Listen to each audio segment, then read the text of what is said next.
Capítulo 11. La escena presenta un descampado con un suelo reseco castigado con dureza por el sol, que implacable en Zaragoza deshace todo a su paso. Ese suelo se deshacía con cada presión de los pies de cualquiera que por allí anduviera. Un pastor alemán y otro belga con cuerpos estilizados y pelaje color miel con manchas negras en uno de ellos que le dejaban dibujos en el torso que parecían aleatorios, andaban olisqueando nerviosos de lado a lado. Pertenecían a la unidad canina Reu y habían sido adiestrados para localizar restos humanos desde que comenzara su carrera en el cuerpo de la policía. A cierta distancia, los dos guías seguían sus movimientos con la vista, pero dejándoles la libertad que necesitaban sus compañeros para realizar su trabajo. El pastor alemán comenzó a describir círculos nerviosos en torno a un punto como si su hocico fuera la punta de un compás que hubiera quedado clavado en un punto concreto mientras esperaba el premio con el que era recompensado y al que vinculaba el olor de la muerte. Carlos se acercó con celeridad y tras premiar a su amigo, lo apartó e hizo una inspección ocular del sitio marcado por Canis, que así se llamaba el perro. Un montículo de tierra destacaba sobre el resto del terreno del descampado al que habían llegado después de recorrer durante los días distintos parques, pozos y descampados bajo un sol de justicia propio de una ciudad que carecía de piedad con quienes la vivían. La unidad había comenzado su búsqueda desde los lugares más cercanos al domicilio del padre de los niños desaparecidos y ampliando poco a poco su radio de acción con el interés de encontrar la mínima pista que les supusiera la mayor satisfacción para su trabajo. Y habían llegado a ese descampado en el que Canis ladrara nervioso anunciando un descubrimiento que sabía precioso. Entre los blancos de esa tierra que se convertía en polvo al pisarla, ligeras tonalidades oscuras delataban que alguien había querido hacer desaparecer de la vista del resto de los mortales lo que parecían los restos del fuego de una hoguera pasada. Tras unas fotos previas del lugar marcado por Canis, Carlos, sin apenas rozar la tierra con su presencia, pudo descubrir que en medio de ese punto desértico se vislumbraba un pequeño fragmento sólido de un tamaño diminuto, y tras él la visión de lo que parecían restos de huesos. Se comunicaron con la central y tras la espera a la que estaban acostumbrados, notaron cómo la soledad de ese lugar se veía interrumpida por la llegada de un Ford, que era un coche patrulla camuflado, con miembros de la unidad forense y en otro vehículo un sedán negro, el secretario judicial y el juez de guardia. Inspección ocular, fotos, señalización del terreno y el inicio de una cuidadosa excavación que se realizaba con la misma precisión con la que se efectúa una operación quirúrgica a corazón abierto. Ese trabajo no se realizaba con palas o picos, sino que pequeñas paletas peinaban el suelo, que en alguna ocasión era cuidadosamente cepillado con pinceles. Las primeras muestras del cribado de la tierra sacaron a la luz pequeñas piezas óseas, que mostraban claros indicios de haber sido calcinadas. A esa conclusión ayudaba la aparición de un sedimento igual de vaporoso que la tierra de ese terreno, pero que con claridad se sabía que eran restos de ceniza. La operación se prolongó durante 3 largas horas, puesto que en ese trabajo no importaba el tiempo sino los resultados, y entre los restos de esa fosa allí encontrada no solo aparecieron lo que se apreciaba claramente como huesos, sino que también fueron descubiertos un botón metálico retorcido y ennegrecido y los restos de pequeños fragmentos de metal que pese a haber estado expuestos al fuego no se habían rendido. Y por último, una pieza de tela minúscula, se podría decir, extrañamente calcinada en sus bordes, pero que conservaba su integridad en la parte inferior, dejando claro que en un pasado, quién sabe si lejano o cercano, había sido un tejido de color blanco o amarillo. Se firmaron los documentos correspondientes al supuesto levantamiento del cadáver y se trasladaron dichos restos al Instituto Anatómico Forense. Acta por parte del juez de guardia y retirada de los actores de esa larga y función que pareciera un ritual y que supusieron el final de la jornada para los policías que allí habían pasado el día. Carlos, tras acomodar a sus fieles compañeros caninos en la parte trasera de la furgoneta policial que allí los había llevado ese día, se retiraron dando el día de trabajo por terminado. Él solo pudo apreciar restos óseos de origen indeterminado y los restos metálicos, ni los llegó a distinguir en medio de ese polvo que cuando caía con el peso del calor del día se convertían en el suelo que todos pisaran. Carlos sentía el alivio que producía el aire acondicionado del coche, que era percibido con mayor claridad, puesto que en sus brazos brillaba el sudor que impregnaba su piel. Isabel paseaba por su vida sabiendo que necesitaba acercarse a la familia de la madre para conocer de primera mano la experiencia de ese simulacro de unidad familiar de la que José fue parte, pero ella misma sabía que era prácticamente imposible ese contacto, incluso casual, y en caso de producirse, nadie en su sano juicio y teniendo conocimiento del trabajo de la policía diría una palabra. Seguro que había una presencia constante de miembros de los cuerpos de seguridad, pero su trabajo se desarrollaría de una manera tan discreta que pasarían desapercibidos. Pero estar seguro que estaban. Isabel sonrió en silencio pensando que después de haber sucedido una desgracia, a veces necesitamos de la presencia de la policía para saber que nos están protegiendo, que es como poner un equipo de bomberos a vigilar los restos ya apagados de un incendio. Claramente se trata de aportar seguridad, no a quien ya sufrió, sino a quien se queda para darle un mensaje silencioso que le aporte tranquilidad. El dolor encuentra expresión en las palabras cuando se necesita poner sonidos a la angustia, pero en otras ocasiones requiere de silencio, para que el desagradable sabor amargo que produce se fermente en el corazón de las personas que lo sufren.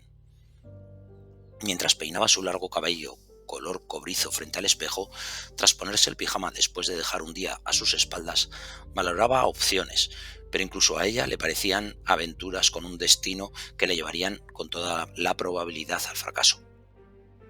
Hacerse pasar por periodista no le serviría de mucho, porque habrían sido decenas los que, siéndolo, habrían tratado con tenacidad de obtener la confianza de la familia materna o incluso de la madre, para conseguir una frase más de la historia que poder llevar a sus periódicos o programas de televisión. Una que no sonará como la canción que se sabe que va a sonar, pero que nadie había escuchado todavía. Acercarse a la familia simulando tener pistas era en extremo una osadía demasiado peligrosa, ya que corría el riesgo de acabar teniendo que declarar ante la policía, ya que cualquier dato que se conociera debía pasar por la investigación en curso, y en esas situaciones las personas afectadas por una desgracia de tales dimensiones viven en estado de alerta, evitando más dolor del que la vida ya les habría producido. Conseguir un número de teléfono personal de alguien del entorno y realizar una llamada era también una locura, puesto que a buen seguro los teléfonos de los implicados estarían pinchados y se controlarían todas las llamadas efectuadas o recibidas, ya que en una investigación policial con varias líneas de investigación, seguramente, ya que así todas las opciones quedaban abiertas para conseguir la máxima efectividad, esta opción no quedaba descartada, pensó Isabel. Si su antiguo compañero de instituto no aportaba una declaración en la que vislumbrara una salida y la familia, como se percibía en las noticias, se cerraba en banda a los medios de comunicación repitiendo de idéntica manera que lo hacía José las mismas palabras, ella en ese momento se sentía decepcionada por no ser capaz de llegar a un destino como se hubiera propuesto alcanzar. Es decir, sabía que ella era testigo de hechos que acontecieron porque quedaron sus consecuencias a la luz, pero sin llegar a ver jamás el camino que dejó la verdad para poder saber qué ocurrió un día en realidad. Se consumían los días. Se acercaba de nuevo el fin de semana y sin un plan previo era absurdo recorrer el barrio donde vivían los niños y su madre, ya que ella sabía que solo lleva a un punto final una línea que, recta o curva, más larga o más corta, tenga un destino. Se retiró a la cama y aunque sabía que le esperaban mensajes de anónimos en las redes sociales de personajes que confiaban en tener una cita con ella, pero a los que Isabel dedicaba palabras frías, decidió darle esa noche descanso a su móvil, si bien en la paz y tranquilidad de ese mismo momento recordó un detalle que había dejado olvidado, y es que la madre de los niños trabajaba en un centro de salud en horario nocturno en el barrio en el que vivía, por lo que le dio una oportunidad a su móvil, en este caso no para realizar las visitas acostumbradas, sino para dirigirse a la página web que instantes antes se ofrecía a su vista como una bola de cristal que no reflejaba nada como era Google. Y fue capaz en ese instante de comenzar a recopilar imágenes y palabras que, aun cuando al principio parecieran inconexas, en ese punto del día comenzaron a ofrecerle una visión valiosa. Buscando centros médicos en el barrio, pudo ver que pocas opciones había, ya que estaba el centro de atención primaria y un centro privado que ofrecía tratamiento a enfermos de patologías psiquiátricas. Era una clínica que tenía prestigio por ser una isla dentro de esa cuadrícula de la ciudad en un plano, un edificio cuya piel era de ladrillo, claramente demostración de su nacimiento a comienzos de los años 80, con un pequeño espacio de jardín delimitado por un muro. Era un centro privado, de esos que ofrecen a sus usuarios la ventaja de reafirmarles en su estatus superior que les permite convivir, pero siempre mirando por encima del hombro al resto de los mortales. En la página web del centro de salud no solo se relataba el éxito de sus tratamientos médicos y métodos, sino además la posibilidad de pasar épocas de internamiento, como si de un hotel con pretensiones de ser de lujo se hablara. La mente de Isabel construyó rápidamente un esquema mental para aclarar las ideas, sabiendo que el centro de atención primaria no requería de más presencia nocturna que la del médico de guardia y el enfermero asignados para cubrir las guardias, puesto que las urgencias de mayor gravedad hubieran requerido por parte de los enfermos de un desplazamiento hasta el centro del Miguel Servet o el Clínico o el Rollo Villanova. Sin embargo, la clínica privada Nuestra Señora de la Caridad tenía consultas diurnas e incluso visitas virtuales sin necesidad de desplazarse al centro, pero el servicio de internamiento temporal, que requería de una plantilla fija de auxiliares, enfermeros, médicos e incluso personal de cocina durante las 24 horas del día, ese solo lo podía tener dicha centro. Isabel siguió interesada con ese camino que habían iniciado sus pensamientos, comprobando cuáles eran las opciones de internamiento que ofrecía la clínica y si era viable pasar por ella como enferma. Ante patologías diversas, ofrecían en su web la posibilidad de disfrutar de la tranquilidad del centro bajo la supervisión y cuidado de profesionales cualificados, y todo ello con la opción residencial según el tiempo que requiriera el paciente y para aportar un valor añadido, como es dejar en manos de personal experto a nuestro familiar querido, sin la carga que implica para los familiares del enfermo tener que estar pendientes día y noche de ese ser enfermo. Si solicito los servicios como enferma, tendré la posibilidad de entrar en contacto con la madre, se dijo a sí misma Isabel, que sentía que había encontrado una llave que podría abrir una puerta. Quizá no la que le llevara a un destino, pero sí al menos la que le permitiera tener una oportunidad, quizá una entre 1.000.000 de coincidir con la madre de los niños para cruzar unas palabras con ella. Sobre una mesa de acero del Instituto Anatómico Forense se fueron depositando los restos óseos que se habían recogido esa tarde. Era una habitación excesivamente fría, no por una cuestión de temperatura, sino por la sensación de vacío que deja el ser humano cuando pierde su aliento y se convierte en ser inerte. Y además, porque cualquiera que estuviera allí se sobrecogería con la visión de habitaciones amplias con mobiliario a juego de acero inoxidable y con cajones de grandes dimensiones en las paredes que están llenos de cadáveres. Y para que ese sitio cumpliera con todos los requisitos para no ser acogedor, el característico olor de la muerte que no queda disimulado por el formol y otras sustancias químicas, siquiera las empleadas para la limpieza y desinfección.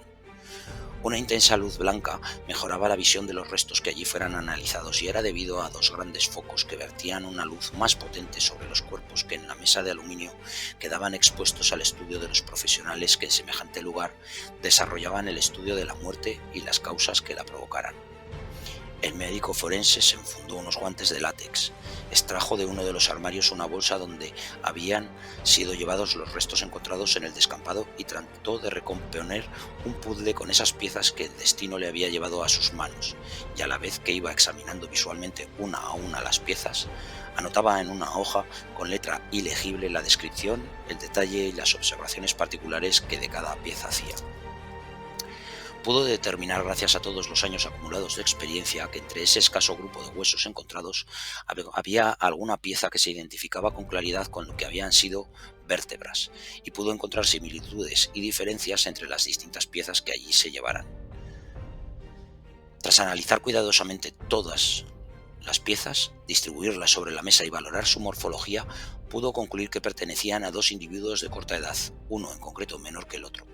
Por la forma de los huesos quedaba claro que eran de varones, niños o preadolescentes, por la longitud y grosor de los huesos, y en todos los casos se veía que habían sufrido la acción del fuego que había tratado de ser cómplice en la desaparición de los restos. Por eso mismo manipulaba las piezas con extremado cuidado, porque sabía de la fragilidad de esas pequeñas piezas óseas que debía estudiar para emitir un dictamen. Las extendió pretendiendo dibujar en la mesa lo que serían los restos de dos esqueletos y sacó fotografías al resultado de su trabajo para adjuntarlo a su informe pericial, junto con las otras fotos que retrataban cada una de esas pequeñas y delicadas piezas individualmente. Todas las fotografías contaban con un horizonte compuesto por una pieza de cartón que representaba los centímetros de la escala de medida, pero para poder dejar una imagen clara de quien las viera, no solo sobre la forma, sino también sobre el tamaño. Su siguiente tarea fue estudiar esos pedazos calcinados de metal que se habían encontrado en el mismo lugar. El análisis de las pequeñas piezas ennegrecidas por la acción del fuego le llevó a determinar que eran los dientes de una cremallera que antaño fueran parte de una prenda de vestir. Por el tamaño y cantidad de esos pequeños restos, claramente pudo determinar que eran de la cremallera que un día llevara un pantalón. La acción del fuego no había conseguido hacer desaparecer esos orgullosos restos de metal que antaño tuvieran su función. Por último, extrajo un resto de tela o tejido que, aun quemado, mantenía una exigua estructura tan mínima como para que los perros hubieran reconocido el olor que representaba su premio. Apenas 2 centímetros de tela que con un color amarillento representaba un milagro, ya que si el metal no se rinde con facilidad al fuego, la tela muestra su debilidad ante las elevadas temperaturas. Todo un misterio que hubiera podido resistir valientemente, tanto como para llegar esa noche a ese lugar. Para poder confeccionar un informe final, se extrajeron muestras de los huesos que en mejor estado se encontraban, con la intención de verificar si se podían localizar restos de ADN que permitieran conocer el origen de esas osamentas y, en definitiva, obtener nombres y apellidos tras un ejercicio de comparación con las huellas genéticas de personas que pudieran estar relacionadas con casos de desaparición de menores. Fotos que acompañaron al informe posterior mecanografiado con un lenguaje frío y aséptico donde no se hablaba de personas sino de meros restos, y todo ello a altas horas de la madrugada para remitirlo mediante un mail al juzgado de instrucción. El forense demostró en su redacción que no era un fantasioso escritor, sino un trabajador que pertenecía a la administración, y como tal, así lo dejó registrado en los párrafos que describían su trabajo. Restos óseos pertenecientes a 2 varones de edades comprendidas entre los 8 y los 12 años aproximadamente. No se puede certificar la edad exacta a efectos de identificación o filiación por el estado que presentan tras haber sido expuestos a altas temperaturas superiores a los 300 grados, que deterioran la cadena de ADN que permita su identificación. Quedamos pendientes del análisis correspondiente, trabajo que desempeñará el laboratorio bajo supervisión judicial y sin que se rompa la cadena de vigilancia policial que corresponde en estos casos. Por el análisis ocular y médico-forense se puede concluir que la fuente de calor fue constante, solo posible obtener por el uso de un horno crematorio o en su defecto por un fuego cuyo autor supo mantener durante un tiempo constante sin disminución de temperatura. Fragmentos que en el individuo de menor edad, individuo B, corresponden a vértebras de la zona media e inferior de la columna vertebral, 3 piezas lumbares y 2 piezas dorsales, y en el caso del de mayor edad, individuo A, a la zona inferior, 2 piezas hueso sacro y coxis. Todos los huesos de esta zona corporal han llegado separados. Fragmentos de costillas externales, 2, y flotantes, 3 del individuo A y externales, 3 del individuo B.